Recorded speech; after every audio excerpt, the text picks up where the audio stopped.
Pada segmen video ini, saya akan menjelaskan mengenai antarmuka antarfasa.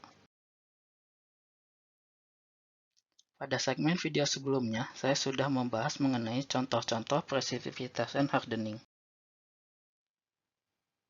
Pengetahuan antarmuka diperlukan untuk memahami kondisi energetik antarmuka antara fasa yang terbentuk sebagai hasil transformasi dengan matriks induknya. Ada 3 tipe antarmuka, yaitu permukaan bebas dari kristal atau antarmuka fasa padatan dengan liquid seperti ini yang biasanya terjadi saat solidifikasi. Kemudian batas butiran atau grain boundary, yaitu antarmuka antara fasa yang sama, misalnya fasa alfa dengan alfa. Dan terakhir antarmuka antarfasa yang berbeda, misalnya antara fasa matriks alfa dengan fasa endapan beta. Antarmuka antarfasa terbagi menjadi 3, yaitu antarmuka koheren, antarmuka semi-koheren, dan antarmuka tak koheren. Pertama adalah antarmuka koheren, yaitu antarmuka yang terdapat kesesuaian kisi antara kedua fasa, dan tiap atom pada permukaan fasa alfa berhadapan dengan atom fasa beta seperti contoh di bawah ini. Ini merupakan contoh dari antarmuka koheren bebas regangan atau strain-free coherent interface, di mana tidak ada regangan pada antarmukanya atau parameter kisi di antarmukanya sama. Sedangkan antarmuka koheren teregang atau strain coherent interface mempunyai parameter kisi di antarmuka yang tidak persis sama. Jadi terbentuk regangan elastik untuk menjaga koherensi antarmuka seperti terlihat pada contoh di bawah. Selain itu, ciri dari antarmuka koheren adalah memiliki energi antarmuka yang rendah. Untuk antarmuka bebas regangan, energi antarmukanya sekitar 1 mJ per meter persegi, sedangkan untuk antarmuka koheren teregang sekitar 200 mJ per meter persegi. Pada antarmuka semi-koheren, karena kesesuaian yang sempurna antara kedua fasa tidak mungkin terjadi dan regangan elastik yang ditimbulkan dapat saja terlalu besar, maka untuk tetap memungkinkan terbentuknya antarmuka koheren dengan energi yang lebih rendah, di beberapa bagian antarmuka terbentuk dislokasi yang memisahkan bagian yang koheren seperti contoh di atas.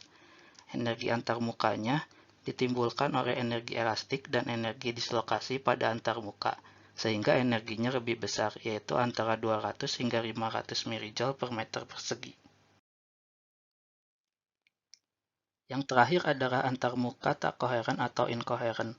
Antarmuka ini terbentuk bila kedua kristal fasa sangat berbeda, sehingga kesesuaian kisinya sangat kecil dan bila dipaksakan akan menghasilkan distorsi kisi yang sangat besar. Oleh sebab itu, akan lebih rendah energinya bila antarmuka berada dalam keadaan tak koheren. Seperti terlihat pada gambar, sama sekali tidak ada kesesuaian kisi di antarmuka fasanya. Energi antarmukanya paling besar yaitu 500 hingga 1000 mJ per meter persegi. Kemudian bagaimana contoh-contoh antarmuka antarfasa tersebut?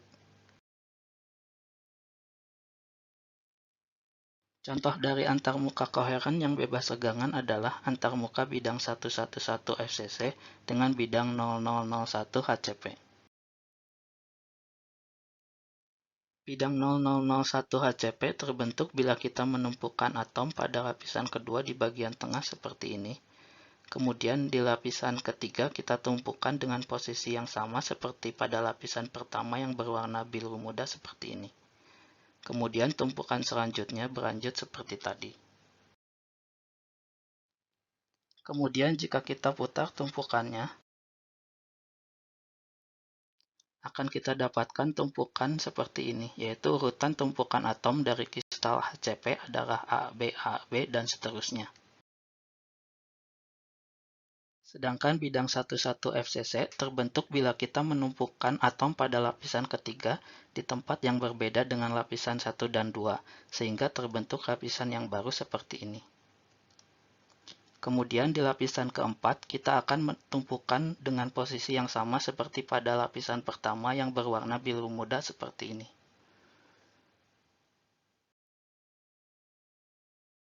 Dan jika kita putar, akan kita dapatkan tumpukan seperti ini, yaitu urutan tumpukan atom dari kristal FCC adalah ABC, ABC, dan seterusnya. Jadi ini adalah kubus FCC, dan ini adalah bidang 111 dari lapisan atom berwarna merah, dan ini lapisan atom berwarna biru. Dan jika kita putar kembali, akan didapat tumpukan atom yang sama, yaitu tumpukan atom ABC, ABC, dan seterusnya. Dan jika kita putar kembali dilihat dari atas,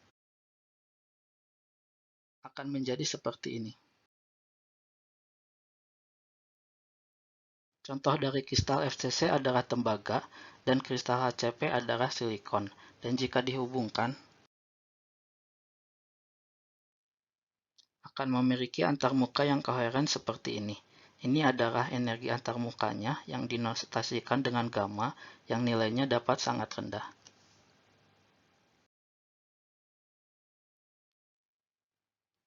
Ini adalah pertanyaan untuk segmen video ini yang sudah dibahas sebelumnya. Sekian segmen video kali ini, semoga Anda dapat memahaminya dengan baik. Terima kasih atas perhatiannya dan selalu jaga kesehatan Anda.